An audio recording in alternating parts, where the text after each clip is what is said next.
मुख्यमंत्री नायब सिंह सैनी ने सोनीपत के सुभाष स्टेडियम में मुख्यमंत्री अंत्योदय परिवार उत्थान योजना 2.0 की शुरुआत करते हुए राज्य स्तरीय अंत्योदय उत्थान मेले का उद्घाटन किया। इस मौके पर मुख्यमंत्री ने कहा कि प्रधानमंत्री नरेंद्र मोदी के मार्गदर्शन और पंडित दीनदयाल उपाध्याय के अंत्योदय के दर्शन पर चलते हुए गरीबों का जीवन स्तर ऊपर उठाने के लिए सरकार प्रतिबद्ध है। अंत्योदय मेला केवल योजनाओं की जानकारी देने का माध्यम नहीं, बल्कि ये विकास, सहभागिता और उत्साह का संगम है। यहाँ आने वाले हर परिवार के चेहरे पर जो उम्मीद की चमक है, वही हमारे प्रयासों की सच्ची पहचान है। उन्होंने कहा कि गरीब परिवारों की आय बढ़ाने के उद्देश्य से ये योजना शुरू की गई है, जिसका लाभ जरूरतमंद परिवारों को मिल रहा है। ये योजना गरीब परिवारों को समान अवसर, कौशल विकास, रोजगार, सम्मान और जीवन स्तर में सुधार देने के लिए एक समग्र पहल के साथ सामूहिक संकल्प है। आज अंत्योदय परिवार उत्थान योजना द्वारा इस स्कीम के तहत आज ये मेले का शुभारंभ हो रहा है। ये हम सब के लिए बहुत ही गर्व और गौरव की बात है कि आज सोनीपत में मुख्यमंत्री अंत्योदय परिवार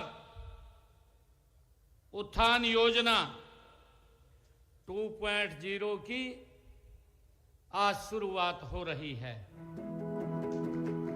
मुख्यमंत्री ने कहा, किसी भी समाज की मजबूती उसके परिवारों की मजबूती से तय होती है। यदि परिवार शिक्षित और सशक्त है तो पूरा प्रदेश अपने आप समृद्धि की राह पकड़ लेता है।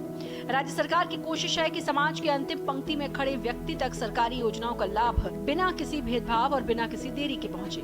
मुख्यमंत्री ने कहा कि ये योजना परिवारों की क्षमता विकसित करने पर बल देती है। इस योजना के तहत उन्हें ऋण प्रशिक्षण दिया जाता है ताकि वो खुद अपने पैरों पर खड़े हो सके। ये योजना हर क्षेत्र में, चाहे वो रोजगार सृजन हो, स्वरोजगार के अवसर हो, शिक्षा हो या स्वास्थ्य हो, अंत्योदय परिवारों के जीवन को नई दिशा देते हैं। इस मेले में पेंशन, बीपीएल सेवाएं, राशन कार्ड, स्वरोजगार ऋण, कौशल विकास, महिला सशक्तिकरण, कृषि, पशुपालन सहित दर्जनों विभागों की सेवाएं मौके पर उपलब्ध करवाई जा रही हैं। साथ ही पात्र लाभार्थियों को उनकी समस्या का समाधान करके तुरंत लाभ प्रदान किया जा रहा है।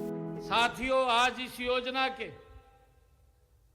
दूसरे चरण में आयोजित किए गए अंत्योदय मेले का आज मुझे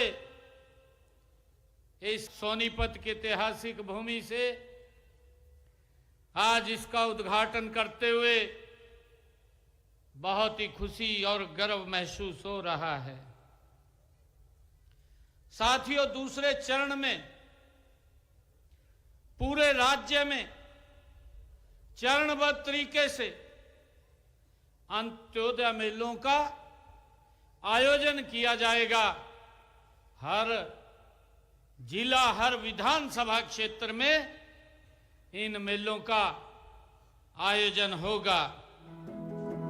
मुख्यमंत्री ने कहा कि राज्य सरकार महिलाओं के उत्थान के लिए प्रतिबद्ध है। उन्होंने दीनदयाल लाडो लक्ष्मी योजना का जिक्र करते हुए कहा कि सरकार द्वारा महिलाओं को आर्थिक और सामाजिक सुरक्षा प्रदान करने के लिए इस योजना की शुरुआत की गई। अब तक 2 किश्तों में 7 लाख से ज्यादा बहन बेटियों को 258 करोड़ रुपए की राशि प्रदान की गई। उन्होंने कहा कि सरकार द्वारा ऑटो बोर्ड में अब तक 41 लाख से ज्यादा परिवारों के राशन कार्ड बनाए गए हैं।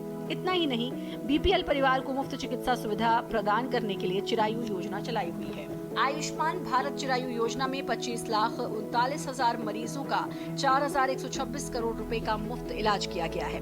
निरोगी हरियाणा योजना के प्रथम चरण में अंत्योदय परिवारों के 96.72 लाख लाभार्थियों की स्वास्थ्य जांच की जा चुकी है और 5.60 करोड़ मुफ्त लैब टेस्ट किए गए। उन्होंने कहा कि दयालु योजना के तहत 38,671 परिवारों को 1,456 करोड़ रुपए की आर्थिक सहायता दी जा चुकी है।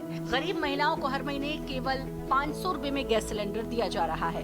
ये लाभ प्रदेश के करीब 14,70,000 परिवारों को मिल रहा है। मुख्यमंत्री नायब सिंह सैनी ने प्रधानमंत्री नरेंद्र मोदी और केंद्रीय गृह मंत्री अमित शाह से शिष्टाचार मुलाकात की। पत्रकारों से बात करते हुए मुख्यमंत्री नायब सिंह सैनी ने कहा कि मैं प्रधानमंत्री जी को धन्यवाद देने आया था। हरियाणा में हमारे 2 बड़े कार्यक्रम थे। पहला श्री गुरु तेग बहादुर जी का 350वां शहीदी दिवस और दूसरा अंतर्राष्ट्रीय गीता जयंती उत्सव।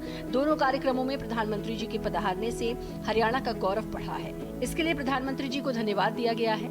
मुख्यमंत्री ने कहा कि 24 दिसंबर को केंद्रीय गृह मंत्री अमित शाह हरियाणा आ रहे हैं। हरियाणा पुलिस के नवनियुक्त 5000 जवानों की पासिंग आउट परेड है। इसमें बतौर मुख्य अतिथि केंद्रीय गृह मंत्री अमित शाह शामिल होंगे।